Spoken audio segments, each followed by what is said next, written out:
To introduce the speaker, who was probably well known to many of you, Stephen Barr.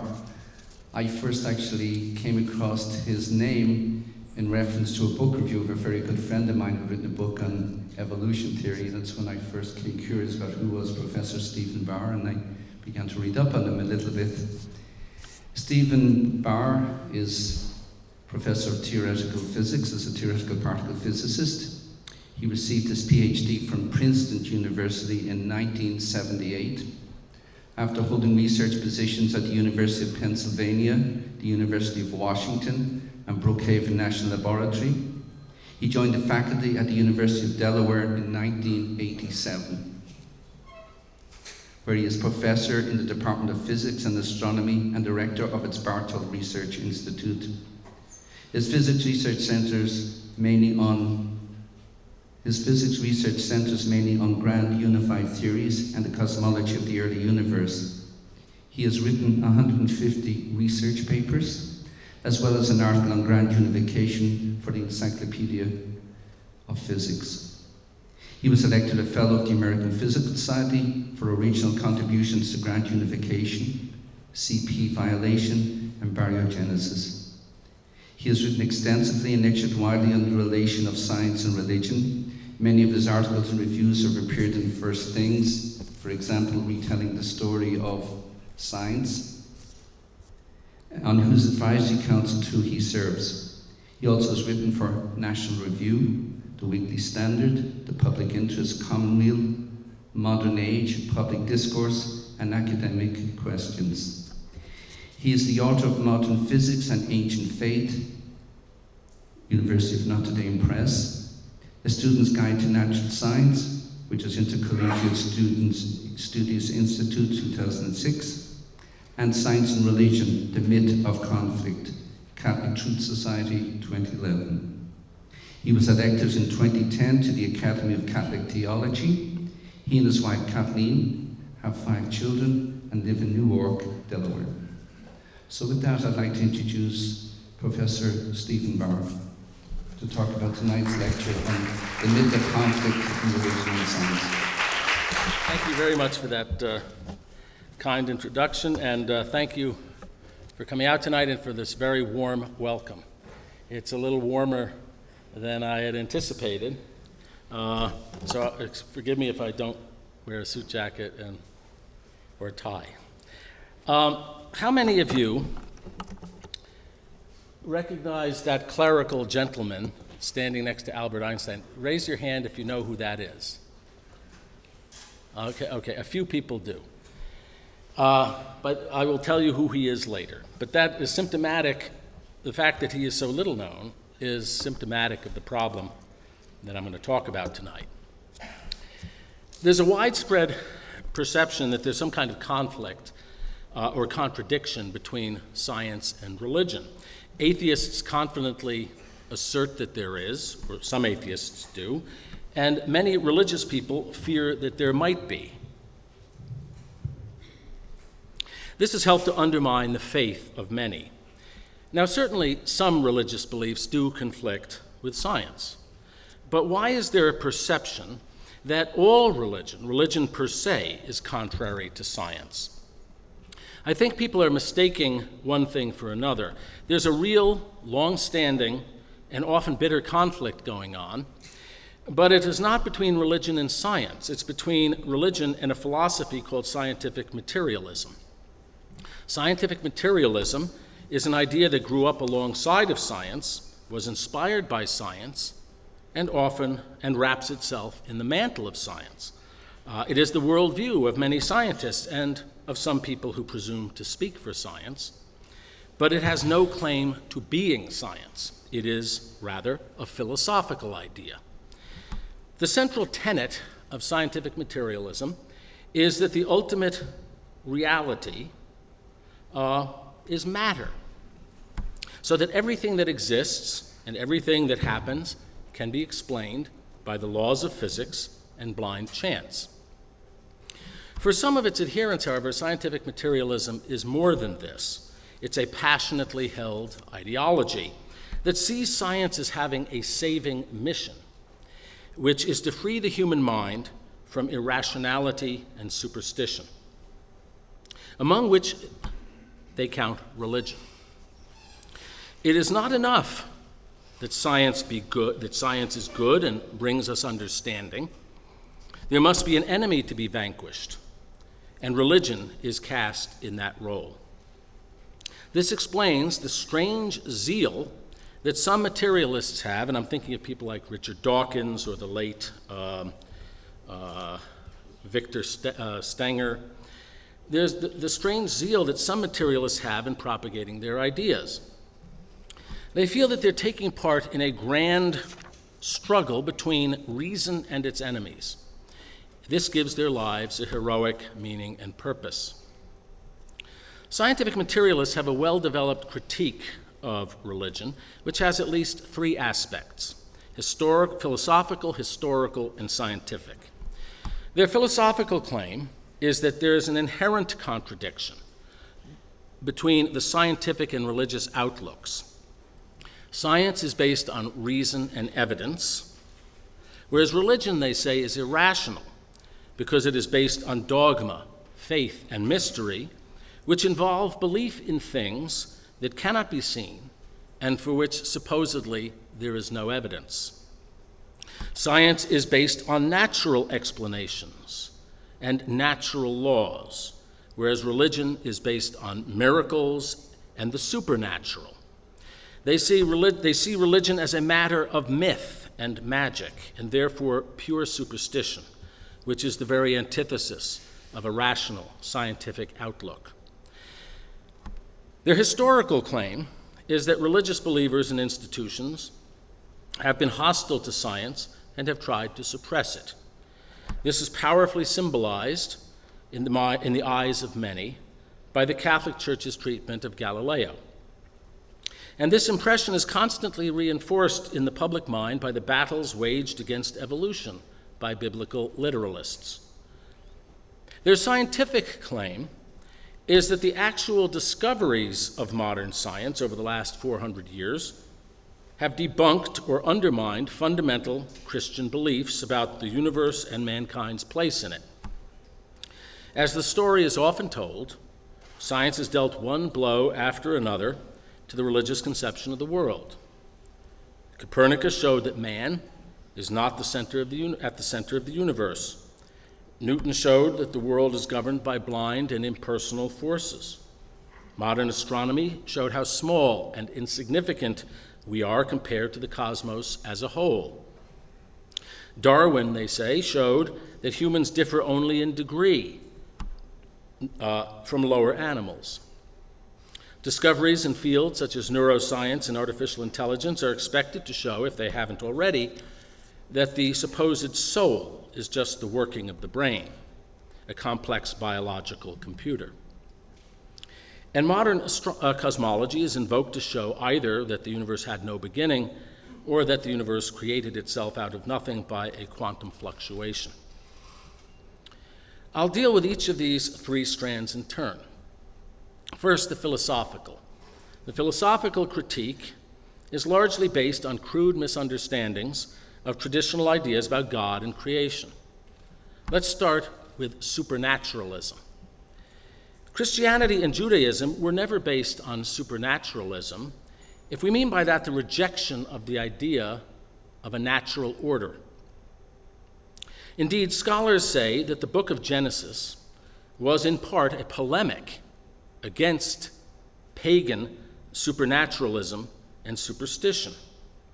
When Genesis said that the sun and moon were merely lamps placed by God in the heavens to light the day and night, it was countering the paganism that worshiped the sun and moon. When it said that man was made in the image of God and was to exercise dominion over the animals, Genesis was, among other things, countering the paganism in which men worshiped and bowed down to animals or to gods made in the image of animals.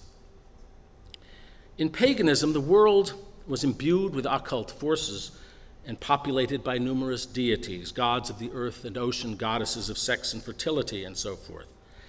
But Jews and Christians taught that there is only one God who was to be sought not within nature, not within its phenomena and forces, but outside of nature, a God who was indeed the author of nature. In this way, biblical religion desacralized and depersonalized the physical universe and made it indeed into a natural world, and thus helped to clear the ground for the later emergence of science. The biblical religions then taught that there is a natural order which comes from God. What characterizes this natural order and reflects the rationality of its creator is precisely that it is orderly, harmonious, and lawful. Consider this passage from the famous letter of Clement to the Corinthians, written about 97 AD, who is traditionally listed as the fourth pope. The heavens, as they revolve beneath his government, do so in quiet submission to him. The day and night run the course he has laid down for them. Sun, moon, and starry choirs roll on in harmony at his command, none swerving from his appointed orbit. Laws of the same kind sustain the fathomless deeps of the abyss and the untold regions of the netherworld. The impassable ocean and all the worlds that lie beyond it are themselves ruled by the like ordinances of the Lord. Upon all of these, the great architect and Lord of the universe has enjoined peace and harmony. Or consider this passage from the Christian apologist Minucius Felix, writing around 200 AD. If upon entering some home you saw that everything there was well tended, neat, and decorative, you would believe that some master was in charge of it, and that he was himself much superior to those good things. So too, in the home of this world, when you see providence, order, and law in the heavens and on earth, believe that there is a Lord and author of the universe, more beautiful than the stars themselves and the various parts of the whole world. So it was not the supernatural or miraculous departures from the order of nature, but the order of nature itself and its lawfulness that were seen as pointing to its creator. The ancient argument was that if there is a law, there must be a lawgiver. God was the lawgiver not only to Israel, but to the cosmos itself. God says in Jeremiah chapter 33, "When I have no covenant with day and night and have given no laws to heaven and earth, then too will I reject the descendants of Jacob and of my servant David." Psalm 148 tells of the sun, the moon, the stars, and the heavens obeying a divinely given law that will not pass away. The idea of God as rational lawgiver very likely helped give birth to modern science, as even some atheists at times concede. For example, the eminent biologist E.O. Wilson suggested the following as the reason that Chinese civilization, for all its impressive achievements in science and technology, did not produce a Newton or Descartes. Quote, "Chinese scholars had abandoned the idea of a supreme being with personal and creative properties. No rational author of nature existed in their universe. Consequently, the objects they meticulously described did not follow universal principles. In the absence of a compelling need for the notion of general laws, thoughts in the mind of God, so to speak, little or no search was made for them," unquote. And the well-known cosmologist André Linde, an atheist, has suggested that the notion of a universe governed by, quote, "a single law in all its parts," is historically rooted in monotheism. Christianity does, of course, teach that there are supernatural realities, such as divine grace, that have effects in the world. But the word supernatural, which means above the natural, would make no sense unless there were a natural order in the first place. And the concept of miracles, which are extraordinary events that go beyond what is naturally possible, presupposes that there is a natural order that determines what is naturally possible and what is not. There's no logical contradiction between the idea of miracles and the idea of a lawful universe, for the same lawgiver who established the laws of nature can also suspend them. There's much confusion today, even among some Christian believers, about how nature relates to God.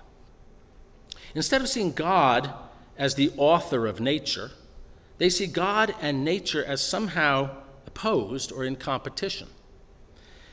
So that if something has a natural explanation, then God has nothing to do with it.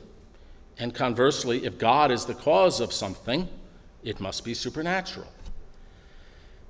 Many therefore look for evidence of God only in what is outside the course of nature or inexplicable by science.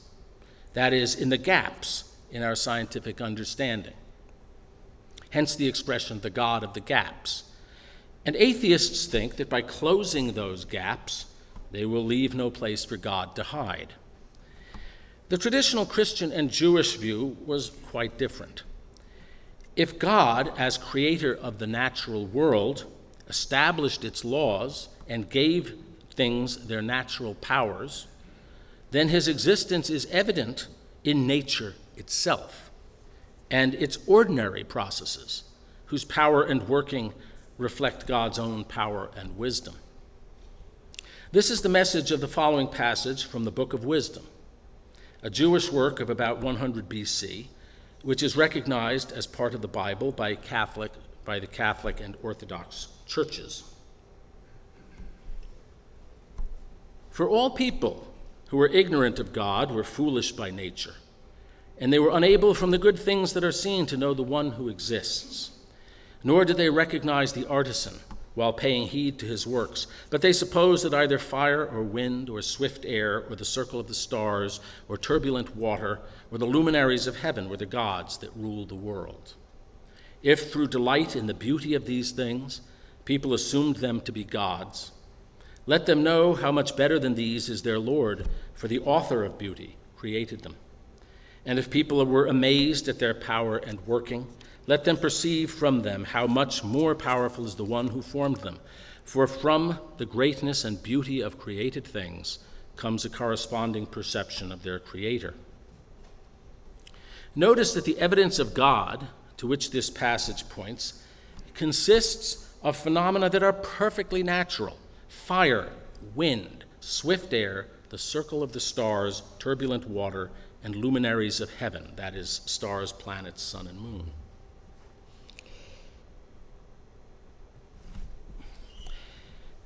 Medieval theologians distinguish two ways in which God acts in the world. He can act directly in a supernatural manner, for example, turning water into wine, or he can accomplish his will through the operation of natural causes and processes.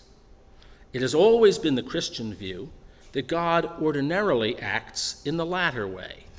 In the words of the 17th century Catholic theologian Suarez, quote, God does not interfere directly with the natural order where secondary causes suffice to produce the intended effect. I'll explain the term secondary causes in a moment. Here it may be read as natural causes. So he's saying God does not interfere directly with the natural order where natural causes suffice to produce the intended effect. This principle was important for the founding of science, for it implied that when confronted by some puzzling event or new phenomenon, we should look first for natural explanations. Superstitious people tend to see the supernatural in every unusual or strange event. But this was strongly criticized by the great medieval scientist theologian Nicole Orem. In explaining the marvels of nature, he said, quote, there is no reason to take recourse to the heavens or to demons or to our glorious God, as if he would produce these effects directly, any more than he directly produces those effects whose natural causes we believe are well known to us, unquote. Another great medieval scientist theologian, Jean Buridan, said that when confronted by new phenomena, we should seek, quote, appropriate natural causes, unquote. That's why the Catholic Church, for example, does not declare a miracle to be worthy of belief until it has excluded the likelihood of natural explanations. This brings us to the all-important theological distinction between primary and secondary causality. I think the failure to grasp this distinction is one of the main reasons that people see a conflict between science and religion. This distinction can be explained using a simple analogy. Consider the play Hamlet. In that play, the character Hamlet kills Polonius by stabbing him through a curtain. Now consider the following question. Did Polonius die because Hamlet stabbed him? Or did he die because Shakespeare wrote the play that way? Let's have a vote. How many people think that Polonius died because Hamlet stabbed him? How many people think that Polonius died because Shakespeare wrote the play that way? Don't be afraid to vote twice. This is Chicago. This is Chicago. In fact, you should vote twice because obviously they are both causes of Polonius dying. It's a silly question that I asked. They're both causes, but at different levels. The character Hamlet is the cause within the play of Polonius's death, the horizontal cause, or what theologians traditionally termed the secondary cause, whereas Shakespeare is the vertical or primary cause of the whole play and its entire plot, including, of course, Polonius's death. There's no competition or conflict between these two levels of causality. By analogy, the natural causes within the universe, which are studied by scientists and other people, are horizontal or secondary causes, while God, as the author of nature, is the vertical or primary cause. The analogy makes clear just how silly it is to treat evolution and creation as alternatives, as both fundamentalists and atheists do. Did this species of animal arise by natural processes, or because God wrote nature's script that way? Of course, both.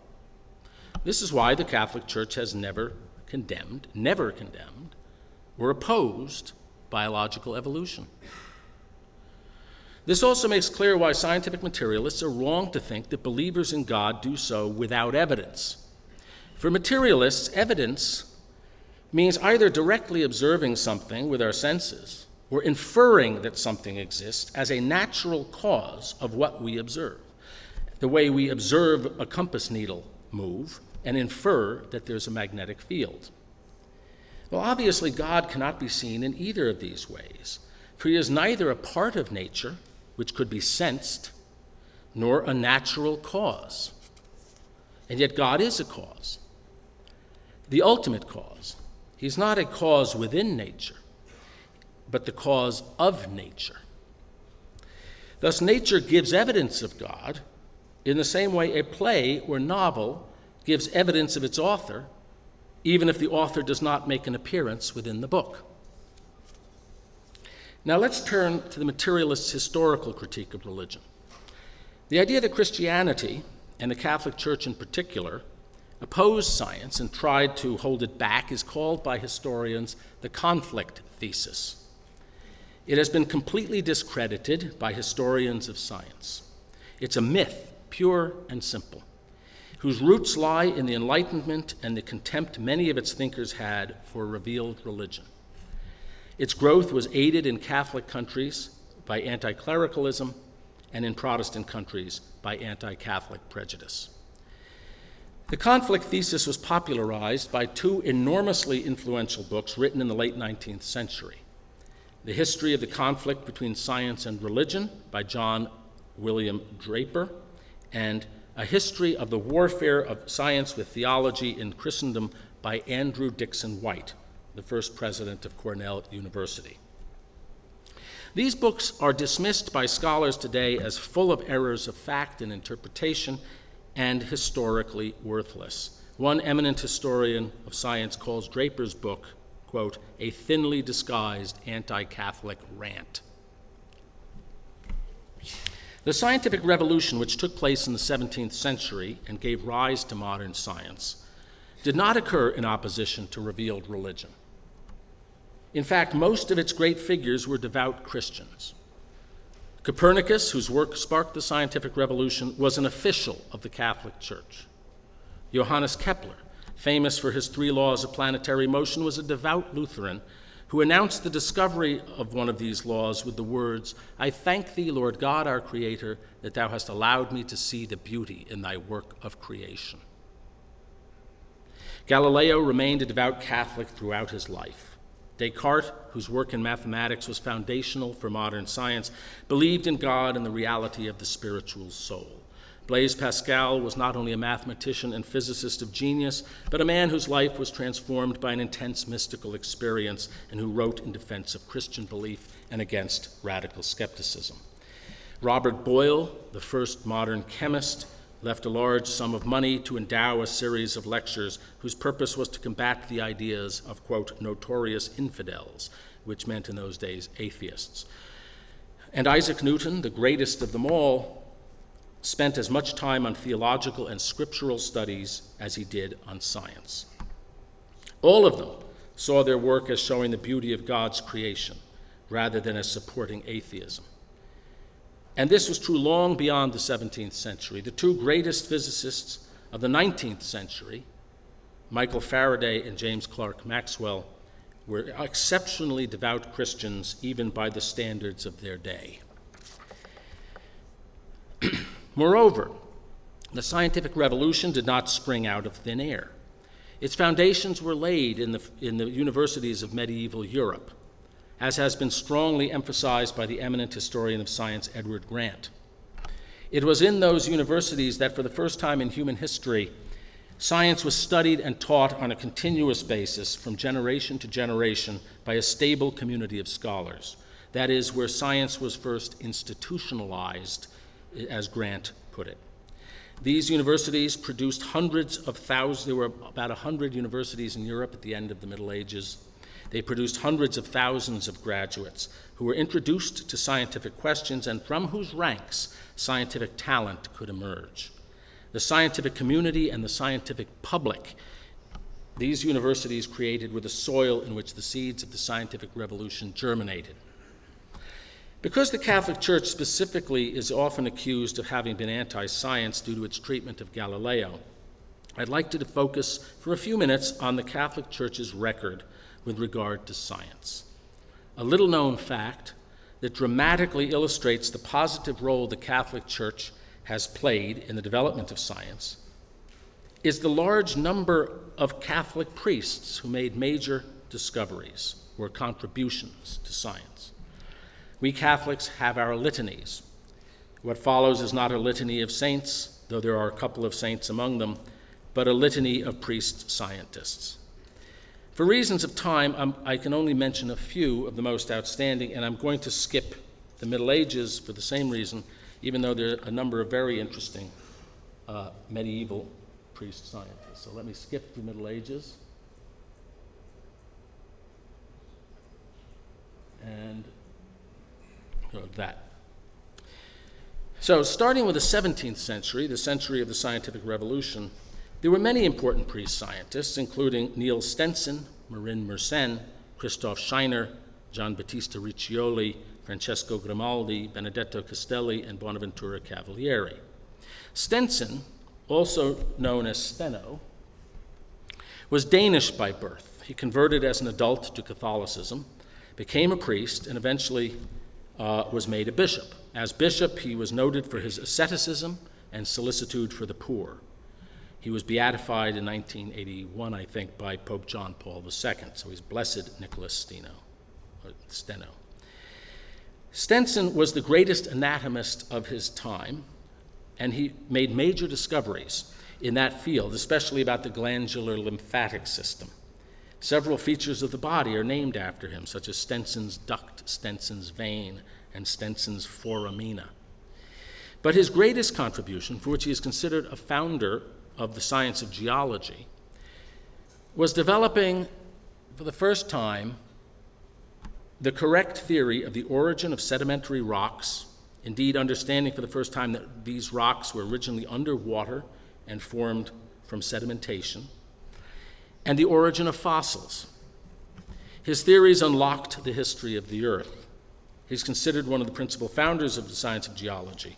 This slide, by the way, I think it was on his birthday or something. Google celebrated him with one of these Google Doodles, and if you can see from that distance, there is strata with little fossils embedded in them, celebrating this great priest scientist. Mersenne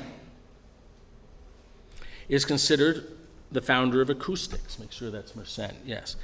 For his fundamental discoveries in the theory of sound and vibrations. His religious house became a meeting place of famous scientists, and his voluminous correspondence with other scientists was an important means by which scientists learned of each other's work. The Dictionary of Scientific Biography calls him one of the architects of the European scientific community. Scheiner, Riccioli, and Grimaldi were Jesuits, and the Jesuits have a great tradition, especially in astronomical research, which continues to this day. The very calendar we use was developed by a Jesuit astronomer, Christoph Clavius, in the 1500s. Christoph Scheiner was one of the discoverers of sunspots and made the most detailed study of them. Here's a slide showing Scheiner making observations of the sun. And on the next slide, I show a diagram from his treatise on sunspots, which shows a sunspot observed on consecutive days moving across the face of the sun. There's a gap for one day, which was due to the fact that it was a cloudy day and he couldn't observe. Gian Battista Riccioli developed and calibrated pendulum clocks and perfected them as instruments for the precise measurement of time for scientific purposes. And he used them to make the first precise measurement of the acceleration of gravity and to study falling bodies. He wrote a technical astronomical encyclopedia, which became a standard reference work for astronomers for over a century. Together with Grimaldi, he made an accurate map of the moon's surface and developed the nomenclature now still used to describe features of the lunar landscape. Grimaldi, the same Francesco Grimaldi, discovered the extremely important physics phenomenon of diffraction of light. How many physicists are in the audience? I hope there's some. I was flabbergasted. I only learned a few years ago. Diffraction was discovered not by Fresnel, not by Young. We're always in the textbooks told about these great scientists around the year 1800 who worked on diffraction, but it was discovered in the 1600s by this Jesuit priest, Francesco Grimaldi. In fact, he's the one that named the phenomenon diffraction. This fundamental discovery shows that light is a wave, and since we now know that all matter is made up of waves, diffraction is a very important phenomenon in all branches of physics. I show some examples of diffraction phenomena on the right. Note that the colorful bands of light you see on DVDs and CDs are caused by diffraction. So whenever you see those, I want you to think of Father Grimaldi. Benedetto Castelli, a Benedictine priest, is considered the founder of hydraulics. He was a friend and pupil of Galileo and the teacher of two important scientific figures, Bonaventura Cavalieri and Evangelista Torricelli. Cavalieri, himself a priest, made important contributions to the development of integral calculus. You see on the slide a quote from Leibniz himself. Leibniz and Newton, as you know, were the people who discovered or invented calculus, attesting to the importance of the work of Cavalieri and Torricelli. In the 18th century, there was Lazzaro Spallanzani, one of the leading biologists of that century. His contributions to biology were varied and numerous. He was the first to explain the process of digestion. He showed that fertilization in mammals occurred through the union of sperm and egg. He even did experiments trying to breed various animals. One of his less successful attempts was to breed cats and dogs. He studied echolocation in bats and the regeneration of limbs in lower animals. Among his most important work was a series of experiments disproving the theory of spontaneous generation. These experiments influenced the famous work of Louis Pasteur a century later. René Just Oey is considered the founder of crystallography. In the 19th century, there was Giuseppe Piazzi, who, among his many contributions, discovered the first asteroid, or minor planet, which he named Ceres. And I show, actually, Ceres has now been upgraded. Pluto was downgraded from being a planet to a being so-called dwarf planet. Ceres has been upgraded. It is considered also a dwarf planet. So Giuseppe Piazzi, a Theatine priest, discovered it in 1801. There's a picture of Ceres taken by the Hubble Space Telescope and a picture taken by the, it's a little squashed. It's supposed to be a sphere. Taken by the Dawn spacecraft, which about a month ago started orbiting Ceres. There was Pietro Angelo Secchi, a Jesuit who was considered one of the founders of modern astrophysics for pioneering the use of spectroscopy in studying the sun and stars. In fact, he developed the first classification of stars by their spectral properties, which is the basis of the present system of classifying stars. A beautiful symbol of the harmony of faith and science is the fact that Secchi did some of his groundbreaking research using an observatory built on top of the Church of Sant'Ignazio in Rome. It's not there anymore. There was Bernard Bolzano, a Czech priest who helped put modern mathematics on a more rigorous foundation. Anyone who has studied advanced math has heard of the Bolzano-Weierstrass theorem and the Bolzano function. Here's a quote from the Stanford Encyclopedia of Philosophy saying that he is perhaps the greatest logician in the period between Leibniz and Frege. And then, of course, there's Gregor Mendel, who founded the science of genetics. In the 20th century, there was Julius Newland, a chemistry professor at the University of Notre Dame, who did work that led to the development of neoprene, the first synthetic rubber.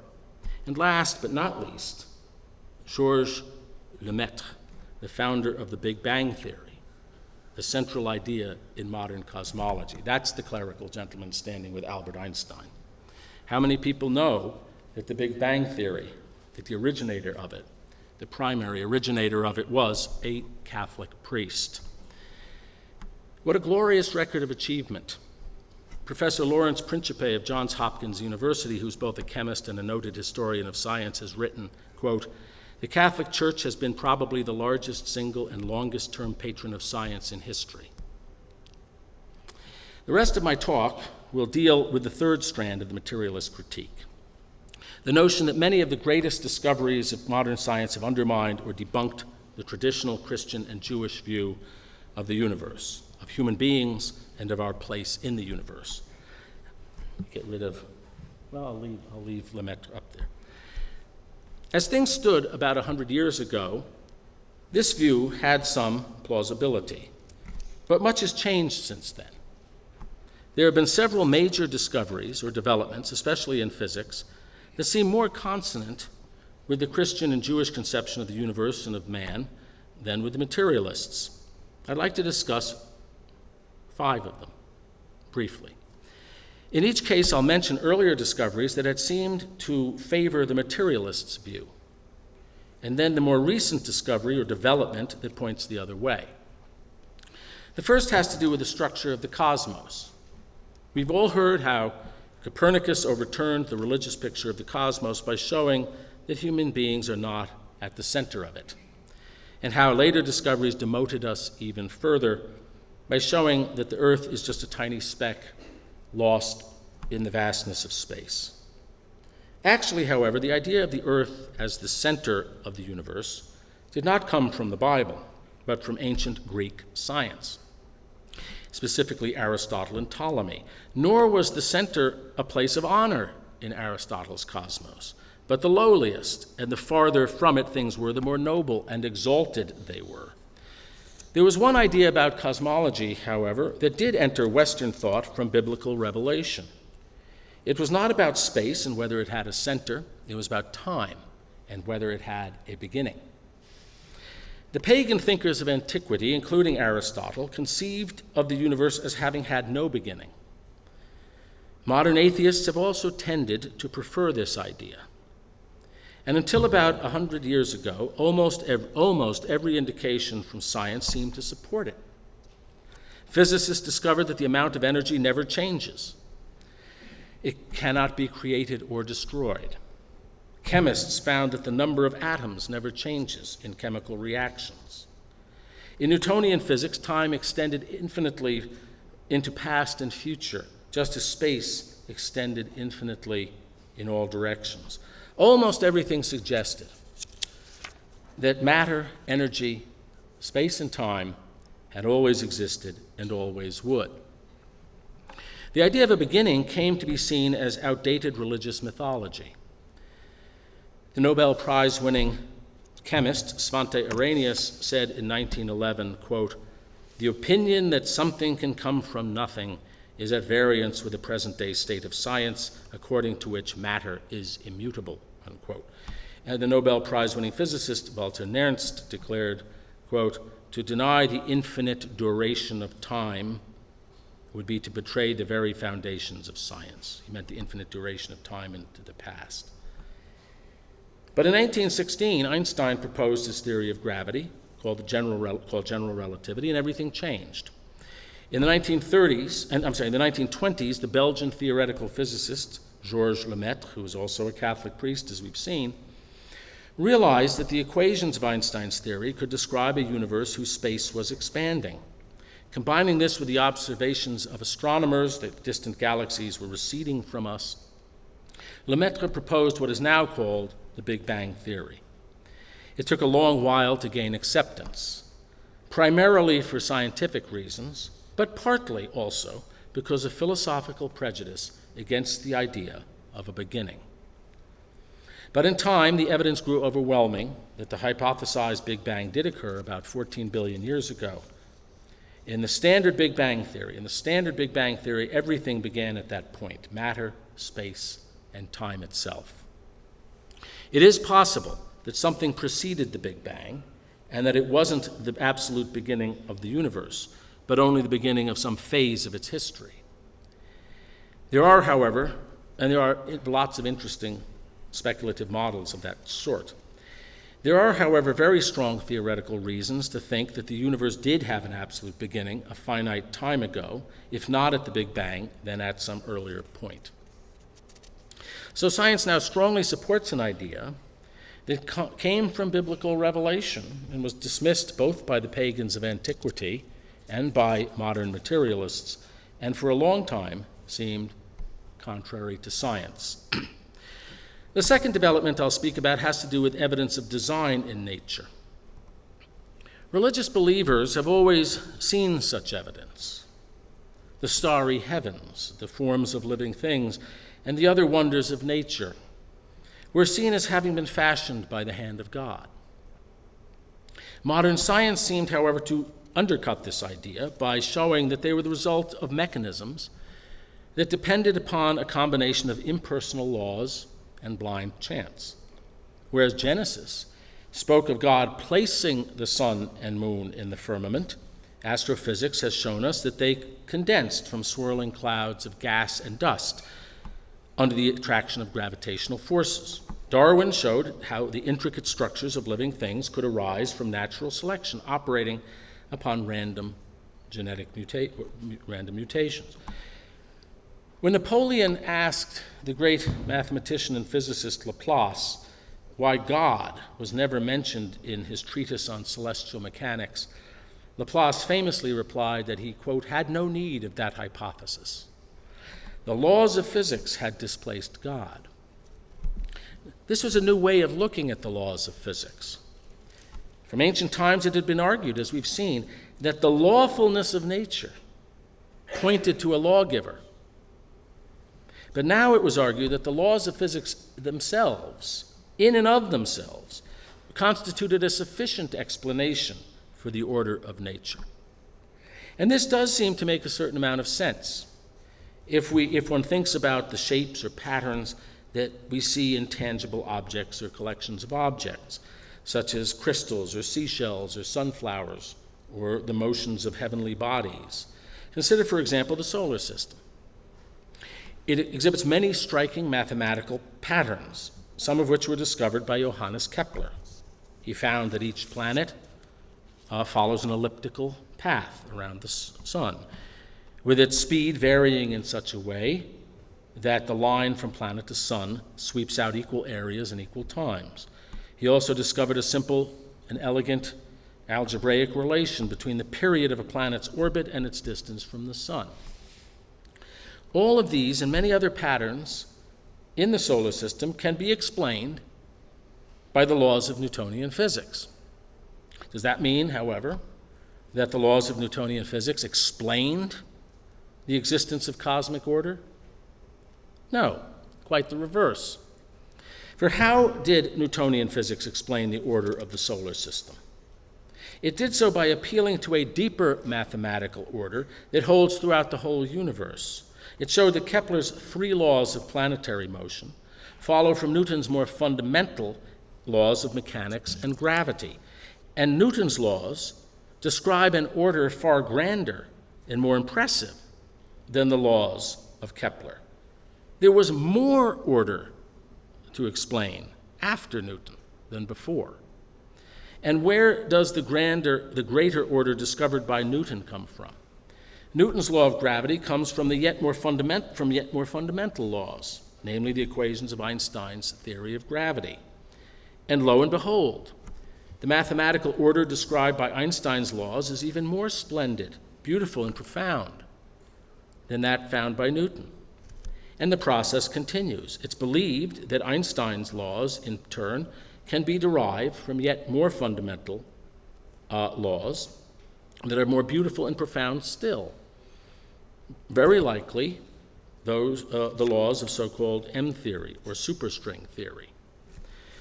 As one goes deeper, the mathematical ideas one encounters become more sophisticated. Kepler's laws could be explained to a junior high school student in a few minutes. Newton's laws that underlie them, you have to understand calculus to understand Newtonian physics.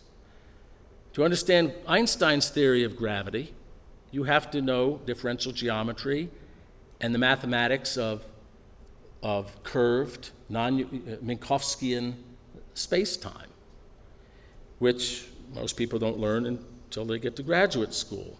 The mathematical depths of superstring theory are such that after over 30 years of intensive study by many of the most brilliant mathematical physicists in the world, they still do not fully understand the mathematical structure of superstring theory. This is what the progress of physics, especially in the 20th century, has shown with ever greater clarity. The deeper we probe into the hidden workings of the physical world, the richer, more intricate, and more magnificent the mathematical structure we find. And we find this beautiful structure in the mathematical laws themselves. All of this has changed the context in which we think about design in nature. When the questions that scientists asked were simply about shapes and patterns seen in tangible things, however beautiful, it may have seemed out of place to speak of them as fashioned by the hand of God. They could be accounted for by the operation of the laws of physics. But now that the deepest laws of physics themselves have been found to form a magnificent mathematical edifice of great subtlety, harmony, and beauty, the question of a cosmic designer has returned with greater force than ever. In 1931, the great mathematician and physicist Hermann Weyl gave a lecture at Yale University in which he said the following, quote, Many people think that modern science is far removed from God. I find, on the contrary, that it is much more difficult for the knowing person to approach God from history, from the spiritual side of the world, and from morals. For there we encounter the suffering and evil in the world which it is difficult to bring into harmony with an all-merciful and almighty God. In this domain, we have evidently not yet succeeded in raising the veil with which our human nature covers the essence of things. But in our knowledge of physical nature, we have penetrated so far that we can obtain a vision of the flawless harmony which is in conformity with sublime reason. Minucius Felix spoke of the providence, order, and law in the heavens and on earth. The deeper we have penetrated into the structure of the universe, the more order and law we have seen, so that the ancient argument for God from the order of nature has been strengthened, not weakened, by scientific progress. The third development I'll speak of has to do with whether there is purpose in nature. It's easy to regard natural things as having purposes. For example, the sun seems to exist to provide energy that plants need to grow, and rain to provide the water. From this, it's a short step to ascribing such purposes to a plan existing in the mind of God.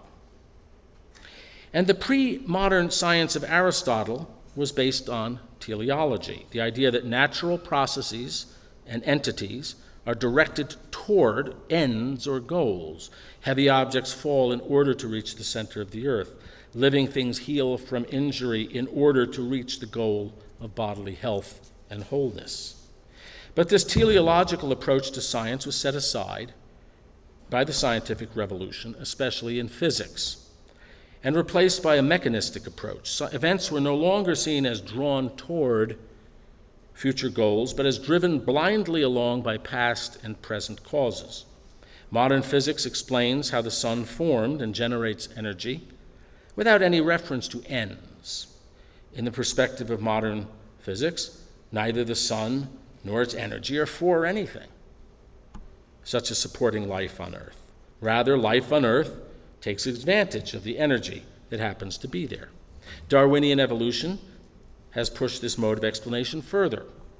To put it simply, trees do not exist so that monkeys can climb them, but rather some creatures adapted to the presence of trees by evolving the ability to climb.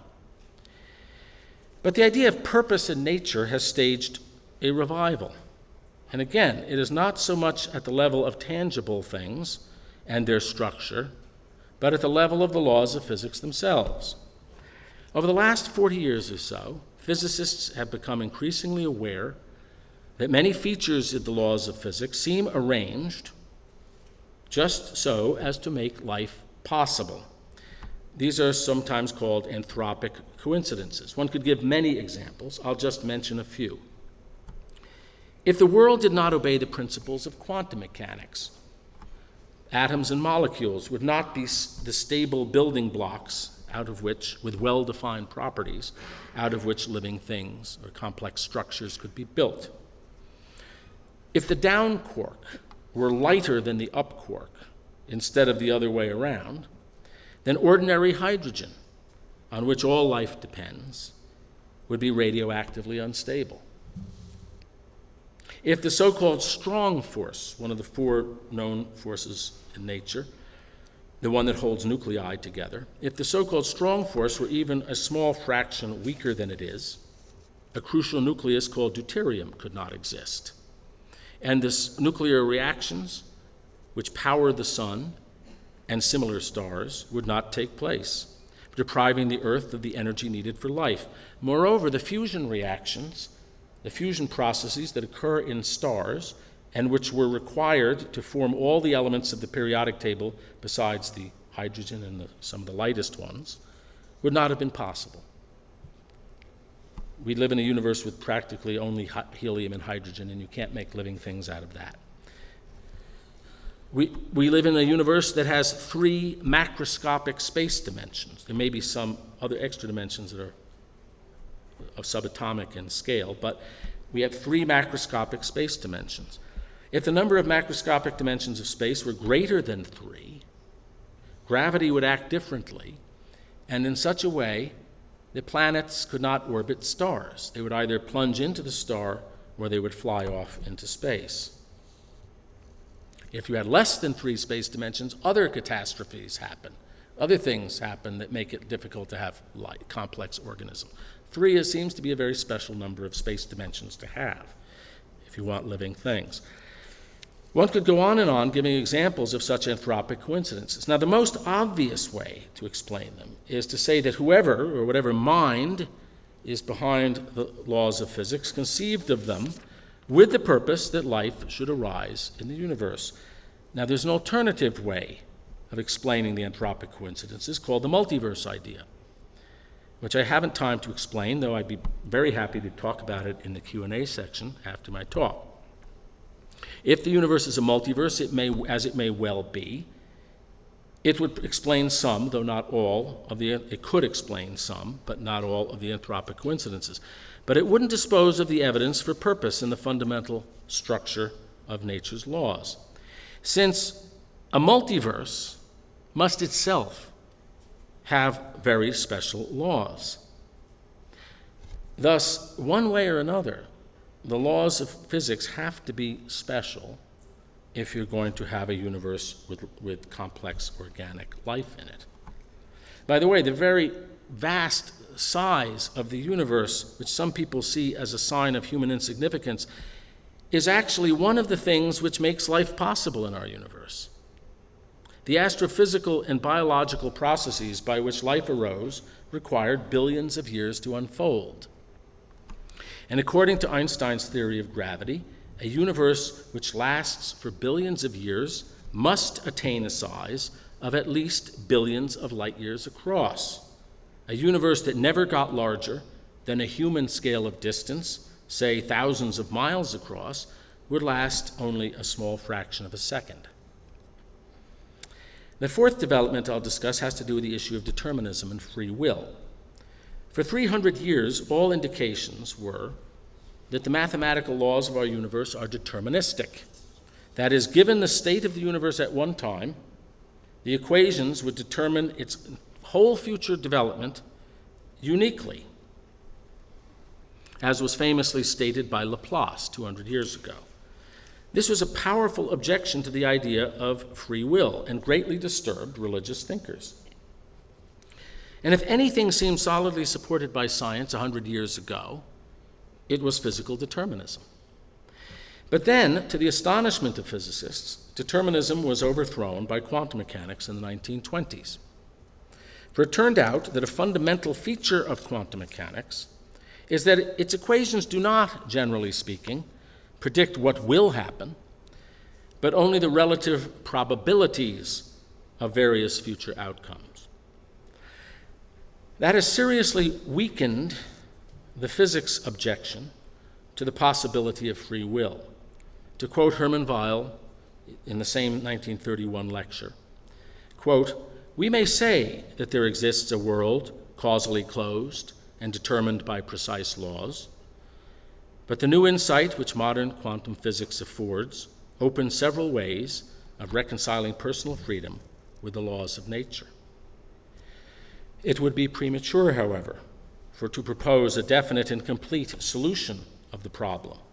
We must await the further development of science, perhaps for centuries, perhaps for thousands of years, before we can design a true and detailed picture of the interwoven texture of matter, life, and soul.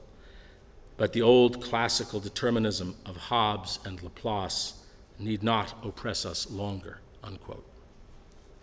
The fifth and last development I'll discuss, so I'm near the end, has to do with the question of whether mind, and particularly the human mind, is reducible to matter, as materialists claim.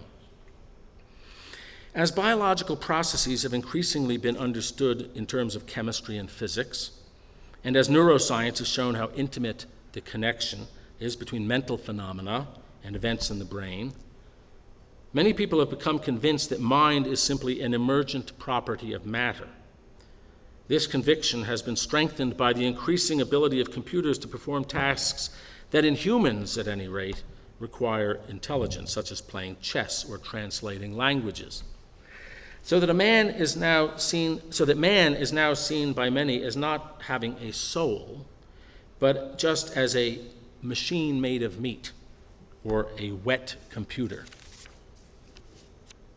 However, two very profound 20th century discoveries have cast considerable doubt on the idea that the human mind is but the operation of a physical mechanism. These discoveries are quantum mechanics in physics and Gödel's theorem in mathematics. I can only discuss them very briefly here. Quantum mechanics, as traditionally understood, distinguishes between physical systems and conscious observers of those systems. The reason, in rough terms, is the following. Quantum mechanics, as I mentioned above, deals in probabilities at a very basic level. It's woven into the very fabric of quantum theory that it's dealing with probabilities. Probabilities have to do, at least probabilities of events, have to do with what someone knows or doesn't know. The more you know, the less you have to rely on probabilities. We know that Lincoln won the presidential election in, 1864, but someone who didn't know that, living in 1863, would have to use probabilities. The one who knows or doesn't know the state of a physical system and learns about it through observations and measurements is traditionally called the observer in quantum mechanics. And to know requires mind and consciousness. So probabilities mean knowledge, knowledge means mind. That's how mind gets into the picture. Thus, it has been argued, and I can't go through the logic and the technical details, but it has been argued by some eminent physicists that quantum mechanics implies that mind and consciousness are as fundamental to the constitution of the world as matter is. Heisenberg himself said, for example, that the mathematics of quantum mechanics, quote, represents no longer the behavior of elementary particles, but rather our knowledge of their behavior, unquote. And Sir Rudolf Peierls, a leading 20th century physicist, said, quote, the quantum mechanical description is in terms of knowledge, and knowledge requires somebody who knows. And he emphasized somebody, not something. The Nobel Prize-winning physicist Eugene Wigner commented that, quote, the very study of the physical world led to the conclusion that the content of the consciousness is an ultimate reality, unquote. Moreover, an argument that goes back to the great mathematician John von Neumann says that the mind of the observer in quantum mechanics, the mind of the observer is not completely describable by physics within the framework of quantum mechanics. Here is Peierls again. Quote, the premise that you can describe in terms of physics the whole function of a human being, including its knowledge and consciousness, is untenable. That's why Wigner stated that materialism is not, quote, logically consistent with present quantum mechanics, unquote. Gödel's theorem was an epoch-making discovery in mathematical logic proved in 1931 by Kurt Gödel, one of the greatest mathematicians of the 20th century. What he showed was that there's more to doing mathematics and to discovering mathematical truth than merely mechanically following rules, the way a computer does, for instance. From this, some have argued that the human mind, when thinking mathematically, is not just operating like a machine, like an algorithm. Gödel himself rejected the materialist view of the human mind, calling it, quote, a prejudice of our time. The philosopher John R. Lucas of Oxford University wrote in 1961, quote, Gödel's theorem seems to me to prove that mechanism is false, that is, that human minds cannot be explained as machines. So also has it seemed to many other people. Almost every mathematical logician I have put the matter to has confessed to similar thoughts, unquote. Lucas developed a careful argument for this conclusion. Now, since the mid-1980s, this Gödelian argument has been championed and further refined by the eminent mathematician Sir Roger Penrose, also of Oxford University. A point that Lucas and Penrose both emphasize is that the human mind is capable of doing something that mere computing machines cannot, namely understanding concepts and grasping meaning. It would take a long time to explain this Gödelian argument, but we can talk about it in private. I should make clear that most scientists and most logicians nowadays would be skeptical of the anti-materialist arguments based on quantum mechanics or Gödel's theorem. Nevertheless, these arguments have been advanced and defended by several of the most brilliant scientific and mathematical minds of the 20th century. One thing, therefore, is certain. Materialism is definitely not a conclusion to which modern science necessarily leads. We see then that the discoveries of the 20th century have shown us a world that looks more like the world of Christian faith than did the science of 100 years ago. We find that the universe probably did have a beginning after all. We find that the laws of nature have a richness and profundity of mathematical structure that bespeak design, that suggest a mind at work. We find in those laws many features that suggest that the universe has a purpose, which is to give rise to life. We find that the determinism that seemed to refute the possibility of free will has been overthrown. And we find that some of the deepest discoveries in physics and mathematics suggest that there is more to the human mind than physics or mathematics can describe. I've covered quite a lot of ground. I hope I've shown that Christianity and the Catholic Church specifically have been friends of modern science and have in turn nothing to fear from modern science. The real antagonist of religion is not science itself, but scientific materialism, a reductive philosophy that comes from a blinkered view of reality and a blinkered view of science itself. Thank you.